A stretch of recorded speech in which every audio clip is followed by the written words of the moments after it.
I'm Rajeshwari Venkatraman, 121st KGT Hall. Mr. Speaker and friends, I must say that as I listened to my honorable friend, I could not help remembering another classical quotation, but unfortunately, I do not remember who said it. I think that anyone listening the debate in this chamber or elsewhere tonightly would not have been aware that he was talking about the Environment Protection Bill and Atomic Energy Amendment Bill, which are two important subjects. We all enjoyed and appreciated the fact that he moved through with which such loving care the statements of ministers and of members of this chamber who now sit on the government benches. It is very desirable that he should remind us of what we said, those wise words in previous years. It is interesting to know that he appreciates and takes such care of what we then said.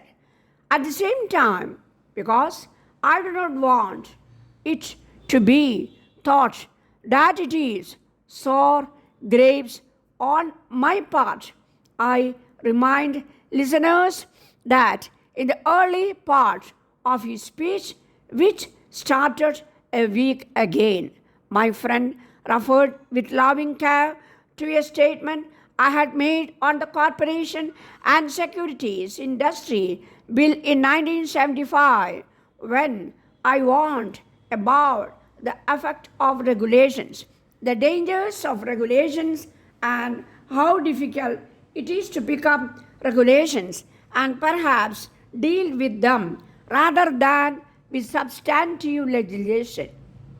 Remarks which I shall make later in the speech will indicate that I am quite consistent now with what said them. I thank my friend for reminding me of my words.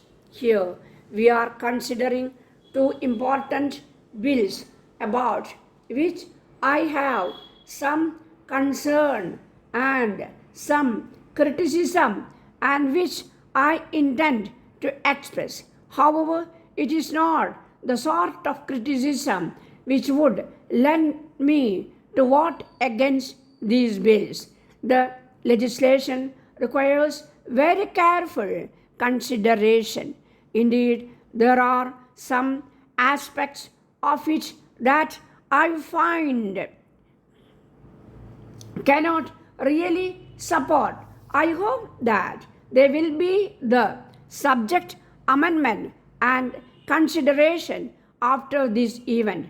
One of the honorable members' speech on this legislation last week brought to my attention much of the concern he has to aspects of those bills, particularly the first bill. I wish to refer to what he said in that speech. Indeed, the fact is that I do not regard myself as in any way an expert or well versed in the substance of the nuclear legislation or the industry in itself. However, witness the package of legislation that has been coming through this parliament.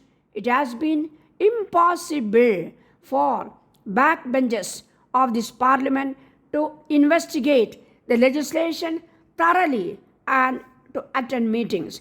I had to give away this package of legislation to consider the original legislation because meetings on both matters enclosed. Nonetheless, I find it necessary to take an interest in these matters which are of concern. Therefore, in a state not complete knowledge of the situation, I make these remarks about the bills. Let me refer first to the Environment Protection Bills. The object is worth recording.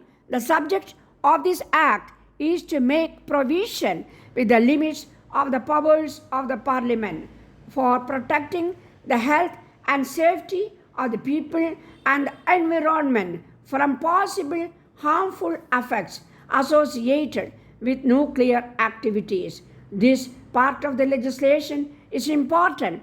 It provides, as I say, a somewhat curious method of developing the legislation because it proposes that codes of practice shall be adopted by the governor in council, which is, of course, by the executive government.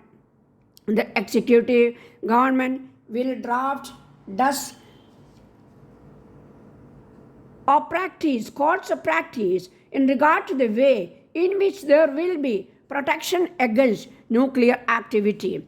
These courts will be sent to the states and the states will be asked to comment on them. There are some curiosities about this before dealing with the criticisms of it with regard to the general legislation. I must say that I am not persuaded that there is danger in the adaptation of a nuclear industry in the country. I am not satisfied on the amount of evidence that I have been able to accumulate that the dangers that are referred to are anything other than an exaggeration by people in this country.